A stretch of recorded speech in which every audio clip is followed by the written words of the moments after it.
I took a sugar daddy gig, now I'm being hunted. Jack's Tinder profile was almost too perfect. 45 years old, looking for a sugar baby, $700 weekly, no sex. It screamed scam, but my wallet was empty, my rent was due, and my stomach was already making breakfast decisions my budget couldn't support. So, against my better judgment, I swiped right. It's a match! His message came seconds later. Hey there, sweetheart. I cringed. That word made my skin crawl. But I wasn't about to let personal icks get in the way of easy money. I took a breath and typed back. Hey. His name was Jack, and he said he owned a business, though he never said what kind. We made small talk, and before long, he asked for my Venmo. The notification popped up, and my jaw nearly unhinged. $700. Just like that. No strings, no conditions. Or so I thought. You still there? I snapped out of my daze. Yeah, sorry. If you don't mind me asking, what exactly do you need from me? His reply came instantly. Just a few favors. A million red flags went up in my head. Like what? For starters, I need you to pick up a package for me. It sounded harmless enough, but come on. $700 just to pick up a box? I wasn't that naive. From the post office or something? No.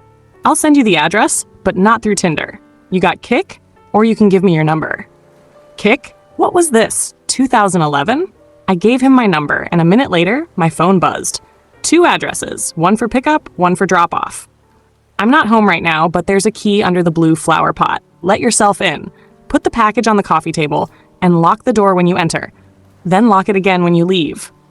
Got it. Another text came in. I'm serious. Lock the door both times, please. Weirdly specific, but okay. The house where I picked up the package looked abandoned. Rundown fence, paint peeling, the kind of place you'd expect to see in a horror movie. A massive guy with tattooed arms appeared at the door, sizing me up. You here for Jack's shit? Yeah? Stay right there. I froze. When he returned, he carried a damp, stained shoebox-sized package. Open your trunk. I did. As he set it inside, he added, oh, and one more thing. I looked up. Watch out. I didn't ask what he meant. The rules. I completed a few more errands for Jack over the next few weeks, driving expensive cars to random locations and swapping them for different ones, delivering briefcases without looking inside, hanging out at that first house with Julio, the tattooed guy, for no reason at all.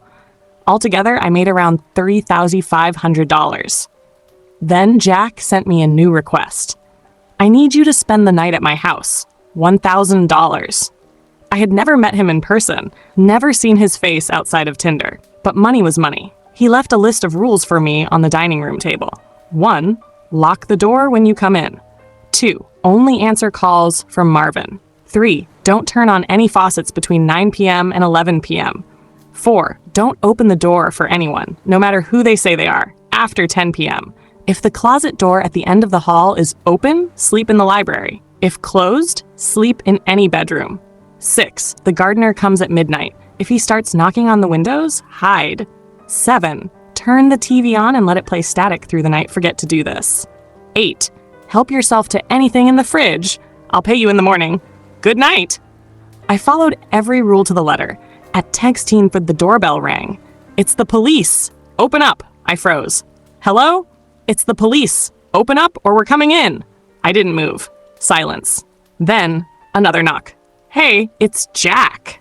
Let me in. It sounded exactly like him. But why would Jack need me to let him in? He had a key. For an hour, different voices came and went, demanding to be let inside. I stayed still, barely breathing. Eventually, everything went quiet. I fell asleep and the gardener never showed. When I woke up, I smelled coffee. I walked into the kitchen. Jack was standing by the stove, stirring scrambled eggs like it was a normal morning. Hey, good morning, he said. I had never seen him in person before, but he looked exactly like his photos. I ate in silence, my stomach twisting itself into knots. So how was it? He asked casually. It was fine. I couldn't get out of there fast enough. He walked me to my car, watching as I left. At home, I unpacked, and that's when I found it. The list. I read it again. One line stood out, making my blood run cold. Turn the TV on and let it play static through the night. Do not forget to do this. I had forgotten. My phone buzzed. $1,000 received. I exhaled. Maybe that rule didn't matter? A new message popped up. I'm not in town right now. Should be back next week. You're free from errands until then. Just sent the payment. Go do something fun. I read it twice, then a third time, and a fourth. I'm not in town right now. My blood turned to ice. I thought back to this morning. The eggs, the coffee, Jack standing in his own kitchen. I'm not in town right now. My blood turned to ice. I thought back to this morning. The eggs, the coffee, Jack standing in his own kitchen.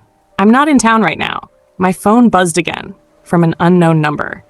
Did you forget to do something? Attached was a photo. It was Jack, standing in the living room, in front of the TV. The screen was black, no static. Another message came in. A second photo. It was taken from outside my house. And the final text: watch out.